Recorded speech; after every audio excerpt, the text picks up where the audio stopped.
Hello दोस्तों, welcome back. हाँ, अब की बार वेलकम बैक, क्योंकि इसके पहले वाला वीडियो मेरा फर्स्ट वीडियो था और ये है उसका पार्ट 2, जिसमें हम पढ़ेंगे डिराइव्ड यूनिट्स।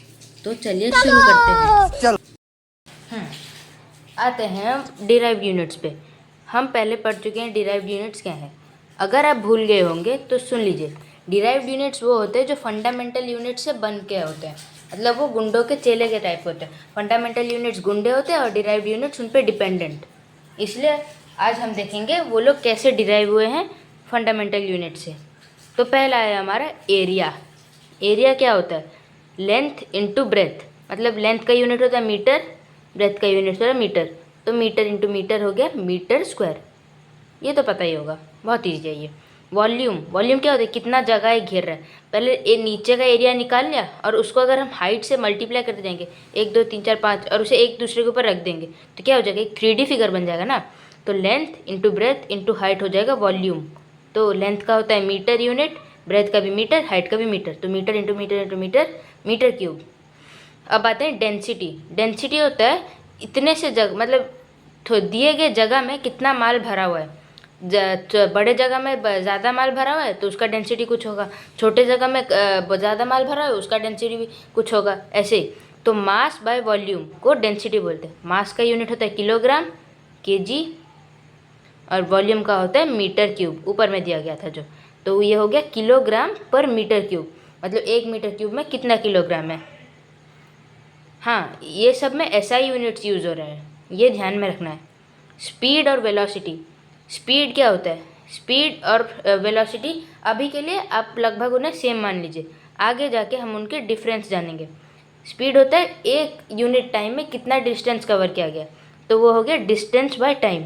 डिस्टेंस का यूनिट होता है मीटर, टाइम का होता है सेकेंड। ऐसा यूनिट्स मीटर पर सेकेंड, मीटर पर सेकेंड। देखिए हम पर सेकेंड को ऐसे भी लिख सकते हैं, मीटर पर सेकेंड। एक्सीलरेशन क्या होता है? एक टाइम में स्पीड कितना चेंज हो रहा है, मतलब अभी 2 किलोमीटर था, फिर 1 सेकेंड में वो हो गया 3 किलोमीटर। वैसे ही मतलब rate of change of speed को बोलते हैं एक्सीलरेशन, मतलब एक यूनिट टाइम में स्पीड कितना चेंज हुआ। वो इसलिए वो क्या होता है, स्पीड का वेलोसिटी या स्पीड का यूनिट होता है मीटर पर सेकेंड, और मीटर पर सेकेंड 1 सेकेंड में कितना चेंज हो रहा है, तो मीटर पर सेकेंड पर सेकेंड। तो ये क्या हो गया? मीटर पर सेकेंड स्क्वायर। समझ गए? फोर्स, फोर्स होता है मास इंटू एक्सीलरेशन। ये न्यूटन चचा के द्वारा ढूंढा गया था, sorry Newton sir. Mass into acceleration मतलब एक ऑब्जेक्ट है, उसको ऊपर आप फोर्स लगा के, ऑब्जेक्ट का मास मान लीजिए m, उसके ऊपर फोर्स लगा के आप उसे एक्सेलरेशन, मतलब पहले 0 था, उसका स्पीड 0 था क्योंकि ये रेस्ट पे है, उसका स्पीड कर देते हैं 2 किलोमीटर, तो उस पर आया एक्सेलरेशन। तो मास इंटू एक्सेलरेशन जितना आया, ये 2 किलोमीटर एक्सेलरेशन नहीं, वो उसका वेलोसिटी है, फाइनल वेलोसिटी। पर जितना रेट से चेंज हुआ वेलोसिटी उसे एक्सेलरेशन बोलते हैं। तो मास इंटू एक्सेलरेशन हो गया फोर्स। मास का क्या हो गया यूनिट? किलोग्राम, ऐसा यूनिट किलोग्राम। एक्सेलरेशन का मीटर पर सेकेंड स्क्वायर। तो ये क्या हो गया? केजी पर मीटर पर सेकेंड स्क्वायर, या फिर हम इसे शॉर्ट में न्यूटन भी बोलते हैं। बोला था ना न्यूटन सर ने ढूंढा था, तो उन्हीं के नाम पे है ये। वर्क और एनर्जी। वर्क और एनर्जी क्या होता है? मतलब आप जब फोर्स लगाते हैं, अगर वो चीज़ हिलता है तो वो काम हो, मतलब काम हुआ है ये कहलाता है। तो क्या होगा? फोर्स कितना लगाया आप और कितना वो दूर खिसका, डिस्प्लेसमेंट अपने जगह से कितना दूर खिसका, उसे वर्क बोलते हैं। तो work is equals to force into displacement. तो फोर्स का क्या हो गया? किलोग्राम पर मीटर पर सेकेंड स्क्वायर। इधर तो देखा था ना, किलोग्राम पर मीटर पर सेकेंड स्क्वायर, वही आ गया इधर, किलोग्राम पर मीटर पर second square into displacement. Displacement क्या हो गया? क्या? मीटर। तो हो गया इसका यूनिट किलोग्राम पर मीटर, किलोग्राम मीटर स्क्वायर पर सेकेंड स्क्वायर, या फिर जूल। जैसे इसे न्यूटन बोले थे शॉर्ट में, इसे भी जूल बोलते हैं। ये जेपी जूल, इसे जेपी जूल ने खोजा था इस फॉर्मूले को, इसलिए उनके ऊपर ये बेस्ड है, ये जूल यूनिट। अभी आते हैं मोमेंटम। आप सुनते हैं ना, चलते चलते अरे भाग रहा है, मोमेंटम क्यों खो रहा है? रुक जा रहा है तो उसका सारा मोमेंटम चले जा रहा है। इसीलिए मोमेंटम क्या होता है? वो अगर कोई भारी इंसान है तो उसका और वो 20 किलोमीटर के रफ्तार से, 20 किलोमीटर पर सेकेंड के रफ्तार से दौड़ रहा है, तो उसका मोमेंटम ज़्यादा होगा। मतलब मास इंटू वेलोसिटी, मतलब आपको अगर कोई पत्थर फेंकेगा तो आपको ज़ोर से लगा क्योंकि लगेगा ना, क्योंकि पत्थर का मास ज़्यादा है और वो वेलोसिटी भी ज़्यादा है उसका। लेकिन अगर कोई आपको नर्व से मारेगा, उसका हल्का वेट होता है उस बुलेट का, पर वेलोसिटी लगभग सेम होता है, कम लगेगा क्योंकि उसका मोमेंटम कम होता है। मोमेंटम होता है मास इंटू वेलोसिटी, मतलब उसका मास कितना है टाइम्स वेलोसिटी। तो ये हो गया कि मास का किलोग्राम, वेलोसिटी का मीटर पर सेकेंड। तो ये क्या हो गया, और न्यूटन इंटू सेकेंड, तो हो गया केजी मीटर पर सेकेंड और न्यूटन पर सेकेंड। अब आएगा मोमेंट ऑफ फोर्स। देखिए मोमेंट ऑफ फोर्स क्या होता है, फोर्स के बहुत सारे इफेक्ट होते हैं, उसमें एक इफेक्ट आता है rotational effect. Moment of force होता है, मान लो ये पेंसिल है, ये इधर इधर मैंने इसे फिक्स करके रखा है, और अगर मैं इधर फोर्स लगाऊंगा तो ये क्या करेगा, रोटेट करने लगेगा। इस रोटेशन के इफेक्ट को हम मोमेंट ऑफ फोर्स बोलते हैं। अगर मैं इसका इधर के और इधर के बीच का जहाँ पे फोर्स अप्लाई कर रहा हूँ वो बढ़ा दूँ, अगर ऐसे कर दूँ तो रोटेशनल इफेक्ट ज़्यादा होगा, यानी मोमेंट ऑफ फोर्स ज़्यादा होगा। फोर्स कम, फोर्स सेम लगा लेकिन कितना घूम गया, देखा ना। तो इसलिए मोमेंट ऑफ फोर्स क्या होगा, force into distance, perpendicular distance from the pivoted point. इधर से इधर का डिस्टेंस, इधर से इधर का डिस्टेंस टाइम्स फोर्स। मान लो इधर मैंने 2 न्यूटन का फोर्स लगाया, तो इधर से इधर का डिस्टेंस मान लो 2 मीटर है और मैंने 2 न्यूटन का फोर्स लगाया, तो मोमेंट ऑफ फोर्स हो जाएगा 2 इंटू 2 4 न्यूटन मीटर। देखो, पर अगर हम उसे डिटेल्स में लिखेंगे तो फोर्स का हो जाएगा किलोग्राम मीटर पर second square into metre, distance का मीटर, तो डिटेल में क्या हो गया, किलोग्राम मीटर स्क्वायर पर सेकेंड स्क्वायर और newton metre. Sorry, metre square होगा ना, इधर मैंने इधर अकेले मीटर को देख लिया था, सॉरी। किलोग्राम मीटर पर second square, kilogram metre square पर सेकेंड स्क्वायर और न्यूटन मीटर। पावर, पावर क्या होता है, बोलते हैं ना इस मोटर में बहुत पावर है, इसका मतलब हम कहते हैं कि मोटर कितना काम कितने टाइम में कर रहा है। तो पावर क्या हो गया, पर यूनिट टाइम में कितना काम हो रहा है, तो work done by per unit time, done in per unit time, bye नहीं। तो वर्क का क्या हो गया यूनिट, किलोग्राम मीटर स्क्वायर, हम इधर से देख लेंगे क्योंकि ये थोड़े से डिफिकल्ट होते हैं ना। किलोग्राम मीटर स्क्वायर पर सेकेंड स्क्वायर का वर्क का यूनिट हो गया किलोग्राम मीटर स्क्वायर पर सेकेंड स्क्वायर, और टाइम क्या हो गया सेकेंड, तो per unit time by second, तो ये क्या हो गया किलोग्राम मीटर स्क्वायर पर सेकेंड क्यूब। समझ गए। देखा, आपके सर भी कभी कभी भूल जाते हैं, सर तो नहीं दोस्त हूँ, आपका दोस्त भी कभी कभी भूल जाता है। Pressure is equals to force by area, मतलब एक छोटे से एरिया पे आप कितना फोर्स डाल रहे हैं। अगर आप बहुत छोटे एरिया पे ज़्यादा फोर्स डालेंगे तो प्रेशर ज़्यादा होगा, बड़े एरिया पे ज़्यादा फोर्स डालेंगे तो प्रेशर रिलेटिवली कम होगा, या फिर छोटे एरिया पे कम फोर्स प्रेशर कम, बड़े एरिया पे ज़्यादा फोर्स प्रेशर रिलेटिवली ज़्यादा या कम भी हो सकता है, एरिया पे डिपेंड करता है और फोर्स पे भी। तो प्रेशर क्या हो गया, पर यूनिट एरिया पे कितना फोर्स अप्लाई हो रहा है, तो इसका यूनिट हो जाएगा किलोग्राम पर मीटर पर सेकेंड स्क्वायर और न्यूटन पर मीटर स्क्वायर, और इसे हम शॉर्ट फॉर्म में बोलते हैं पैस्कल। ये भी एक साइंटिस्ट के नाम पे बेस्ड है, मतलब वो साइंटिस्ट को क्रेडिट जाता है इस नाम को लिखने के बाद। फ्रीक्वेंसी 1 बाय टाइम पीरियड, मतलब फ्रीक्वेंसी होता है एक, मान लो एक वेव है, उसे एक ऑसिलेशन ख़त्म करने में जितना टाइम पीरियड लगता है उस 1 को उससे डिवाइड करो तो वो हो जाएगा फ्रीक्वेंसी। तो टाइम पीरियड का क्या हो गया यूनिट, सेकेंड, 1 बाय सेकेंड और सेकेंड टू द पावर -1, और हम इसे हर्ट्स भी लिखते हैं, हर्ट्स भी एक साइंटिस्ट के नाम पे बेस्ड है। इलेक्ट्रिक चार्ज, हमने पढ़ा था करंट क्या होता है, एक यूनिट टाइम में कितना चार्ज बह रहा है, तो इलेक्ट्रिक चार्ज क्या हो जाएगा, करंट इनटू टाइम। हमने क्या बोलते हैं, इक्वेशन के उधर से अगर इधर लाएंगे तो मल्टीप्लाई हो जाएगा, current is equals to charge by time, current is equals to charge by time. अगर ये इधर जाएगा तो इलेक्ट्रिक चार्ज क्या हो जाएगा, करंट इनटू टाइम, तो वैसे करंट इनटू टाइम, करंट का यूनिट था एम्पेयर, टाइम का होता है सेकेंड, तो एम्पेयर सेकेंड और कूलम स्पेलिंग याद कर दीजिए, स्पेलिंग याद करना ज़रूरी है अभी लिए। इलेक्ट्रिक पोटेंशियल क्या होता है, एक चार्ज को एक पॉइंट से दूसरे पॉइंट तक ले जाने में जितना एनर्जी यूज़ होता है उसे हम कहते हैं इलेक्ट्रिक पोटेंशियल।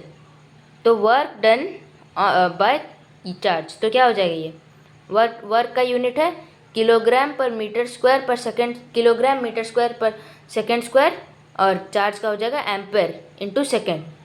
तो ये क्या हो जाएगा पूरा यूनिट किलोग्राम मीटर स्क्वायर पर एम्पेयर पर second cube, kilogram metre square पर एम्पेयर पर सेकेंड क्यूब, और जूल पर कूलम, और शॉर्ट में बोलते हैं वोल्टेज।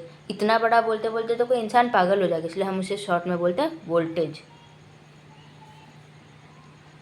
इलेक्ट्रिक रेजिस्टेंस, देखो एक मेटल वायर अपना पूरा कोशिश करेगा इधर से करंट आते वक्त उसे रोकने का, तो उस रोकने वाले फोर्स को हम इलेक्ट्रिक पोटेंशियल अभी इजी में बोल सकते हैं, इलेक्ट्रिकल रेजिस्टेंस बोल सकते हैं। इलेक्ट्रिकल रेजिस्टेंस क्या होता है पोटेंशियल इनटू करंट, जितना आप उसके ऊपर फोर्स लगाएंगे जितना करंट बहेगा वो उतना रोकने का ट्राई करेगा, इसलिए ये हो जाएगा पोटेंशियल इनटू करंट। और इसका टोटल क्या बोलते हैं डिराइव करेंगे तो इसका टोटल यूनिट आ जाएगा केजी मीटर स्क्वायर पर एम्पेयर स्क्वायर पर सेकेंड क्यूब।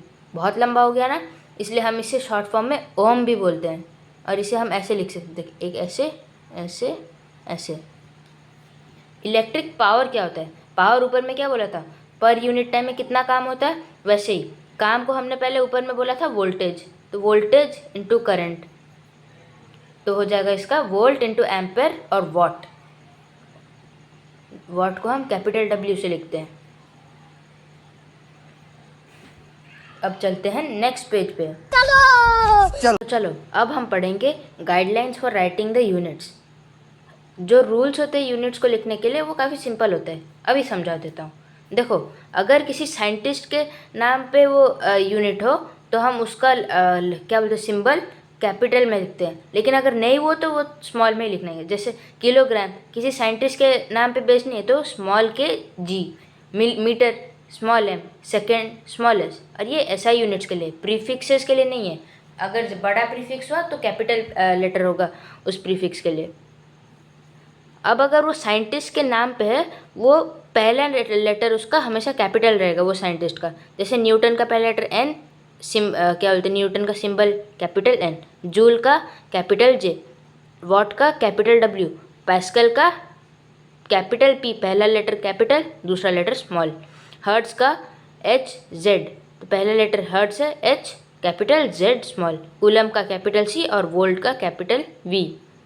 एक्सेप्शन, लीटर को हम कभी कभी कैपिटल में भी लिखते हैं उसके यूनिट का और कभी कभी स्मॉल में, ताकि वो प्रिंटिंग एरर में कोई कंफ्यूज ना हो जाए, क्योंकि कभी कभी स्मॉल एल कैपिटल आई की तरह भी दिखता है। The full name of the unit irrespective of the fact whether it's name after scientist or not is always written in lower initial letter. देखो अगर न्यूटन है हम उसके सिंबल को एन लिखते हैं, पर अगर हम उसका फुल नाम लिखेंगे ना तो स्मॉल में लिखेंगे। वैसे ही ये सेम है जूल, पैस्कल, वॉट, वोल्ट सब के लिए ऐसे ही सेम है। देखो इधर क्या सिंबल कैपिटल है लेकिन पूरा नाम स्मॉल में है। A compound unit form by multiplication of two or more units is written after putting a dot cross or leaving a space. देखो अगर हम इन दोनों को मल्टीप्लाई करेंगे तो हमें इस यूनिट को दिखाने के लिए बीच में एक डॉट डालना पड़ेगा, नहीं तो गैप देना पड़ेगा। अगर हम साथ में लिखेंगे ये भी हो सकता है कि ये दोनों मिलके कोई और यूनिटी बना दे। Negative power is use for compound units which are form by dividing. जैसे मीटर पर सेकेंड को मैंने बोला था ना ऐसे भी लिख सकते हैं मीटर बाय सेकेंड, पर हम बेटर ऐसे हो सकते हैं कि हम उसे ऐसे लिखें सेकेंड टू द पावर -1। ये इक्वल कैसे हुआ बताऊँ, देखो मीटर पर सेकेंड टू द पावर -1 होता है मीटर, और ये -1 एक्स जो पावर है वो पॉजिटिव कैसे हो जाएगा, मीटर इंटू 1/सेकेंड, तो क्या हो गया मीटर पर सेकेंड। ईजी ना, बहुत easy. The unit in its short form is never written in plural. जैसे हम 10 मीटर्स को ऐसे प्लूरल है ना, एस लगाए तो प्लूरल है तो हम बोलते हैं 10 मीटर्स, लेकिन लिखते नहीं है 10 ms करके, क्योंकि ये बन जाता है मिली सेकेंड। बोला था ना कोई अलग ही यूनिट बना देगा अगर कुछ गलती हुआ। द पावर्स ऑफ 10, देखो मैंने जो बोला था ना प्रीफिक्सेस में किलो और मेगा मिलके उनका वैल्यूज गीगा बनाता है, पर हम उसे ऐसा थोड़ा ना लिखेंगे किलो मेगावाट, हम उसकी जगह गीगावाट लिखेंगे। किलो मेगावाट गलत हो जाएगा, ये गलत हो जाएगा, ये सही है। When prefix is used with the symbol of unit, the prefix and the symbol combined becomes the new symbol. जैसे अगर किलोमीटर क्यूब हम ऐसे लिखेंगे तो ये इसका मतलब होता है 10⁻³ मीटर क्यूब, ऐसे जो कि होता है 10⁻৯ मीटर क्यूब। ये नहीं बनता है 10⁻³ मीटर क्यूब, ये नहीं होता है, ये गलत है, ये सही है। अब चलेंगे हम न्यूमेरिकल्स पे। चलिए आते हैं पहले न्यूमेरिकल क्वेश्चंस पे। The wavelength of light of a particular color is 5800 angstrom units. Express it in nanometer and meter. तो 5800 एंगस्ट्रॉम यूनिट्स को हम ऐसे लिख सकते हैं 5800 इंटू एंगस्ट्रॉम का वैल्यू 10⁻⁻10 मीटर। अगर हम इसे नैनोमीटर में कन्वर्ट करना चाहेंगे तो हमें इसे इसका एक यूनिट क्या बोलते हैं पोस्टफिक्स डालना पड़ेगा 10⁻⁹ जो कि नैनोमीटर का वैल्यू होता है। अगर हम इसे 10⁻⁹ को इधर डालेंगे तो हमें डिवाइड भी करना चाहिए, मन मर्जी थोड़ा ना डाल सकते हैं। तो हम अगर डिवाइड करें 10⁻⁹ से मीटर से तो ये क्या होगा, ये इससे कट जाएगा -9, तो ये हो जाएगा 5800 इंटू 10 देखो 10 माइनस माइनस प्लस 10 प्लस -10 + 9 हो जाएगा -1 10⁻⁻1 इंटू 10⁻⁻9 मीटर, वो हो जाएगा 5800 इंटू 1/10 इंटू 10⁻⁻9 मीटर, जो कि हो जाएगा 580 इंटू 10⁻⁻9 मीटर। तो 10⁻�9 का क्या वैल्यू क्या बोलते हैं, उसका मतलब क्या होता है 1 नैनोमीटर। तो यह हो जाएगा 580 नैनोमीटर। अब हम इसे एक्सप्रेस करेंगे मीटर में, सॉरी इधर ए लिखना भूल गया। मीटर में कैसे एक्सप्रेस करेंगे, तो इसका वैल्यू क्या है 5800 इंटू 10⁻⁻10 मीटर। पर हमें पॉइंट को हमेशा एक पॉइंट मतलब डेसिमल पॉइंट को एक नंबर के बाद रखना चाहिए। तो इसका वैल्यू क्या हो जाएगा 5.8 इंटू 10⁻⁻7 मीटर। अगर हम पीछे ले रहे हैं तो क्या करेंगे, डिवाइड करेंगे ना, कितना 10⁻³ से डिवाइड करेंगे माइनस, तो ये हो जाएगा 10⁻⁻7 metre.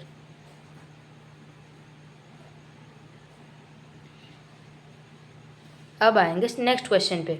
The distance of a galaxy from the earth is 5.6 into 10⁻25 metre.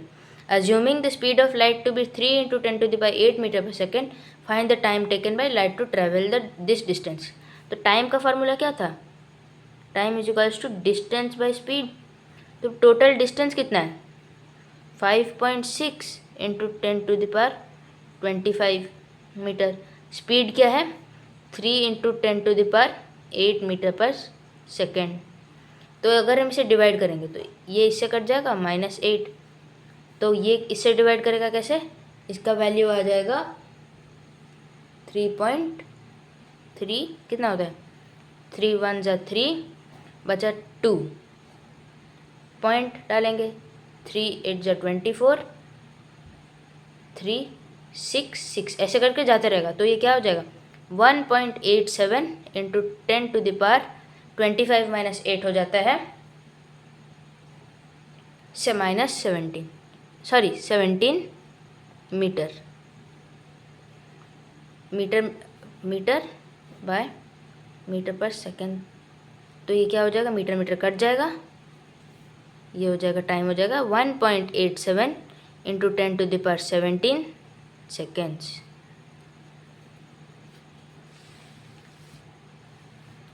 अब आएंगे नेक्स्ट वाले क्वेश्चन पे। The distance of A nearest star Proxima Centauri from earth is 4.0 into 10⁻13 kilometre. Express it in light years. तो इस question को करने के लिए हम क्या करेंगे, लाइट ईयर्स पे इसे लाइट ईयर से डिवाइड करेंगे। 4.0 into 10⁻13 kilometre divided by light year का वैल्यू क्या होता है नहीं सारुण के यहाँ कुछ तो गड़बड़ है। लाइट ईयर का वैल्यू होता है 9.46 into 10⁻12 kilometre. Kilometre kilometre cut गया, ये हो जाएगा -12 और ये हो जाएगा 4.0 इंटू 10 डिवाइडेड बाय 9.46, जिसका आंसर आ जाएगा, टाइम देता हूँ, करने का ट्राई कीजिए। अरे बाप रे,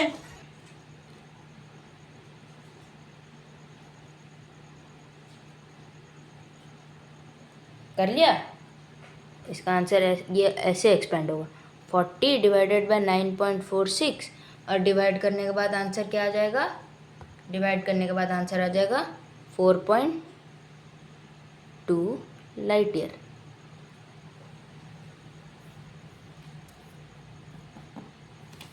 अब चलते हैं नेक्स्ट न्यूमेरिकल पे।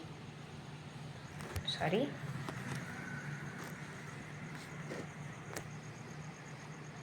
Distance of a star from the earth is 8.33 light minutes. Light seconds नहीं, लाइट ईयर्स नहीं, light minutes. What do you mean by this statement? Express this distance in metre. इस स्टेटमेंट से हमें पता चलता है कि अगर लाइट एक सेकेंड में 3 इंटू 10⁸ मीटर जाता है तो 8.33 मिनट्स में कितना जाएगा, तो 8.33 minutes is equals to 8.33 into 60 which is equal to, 1 minute में 60 सेकेंड होते हैं, तो 8.33 इंटू 60 रफ में करके बताइए। मैं भी इधर रफ में करता हूँ।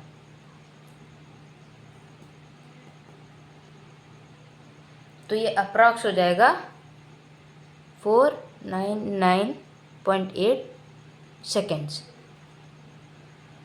ये होने के बाद हम ये भी बोल सकते हैं कि इतना अगर 1 सेकेंड में जा रहा है तो तो कितना डिस्टेंस होगा total, 3 into 10⁸ metre into 499.8 which is equals to, करके बताइए आप। मैं भी इधर रफ में करता हूँ।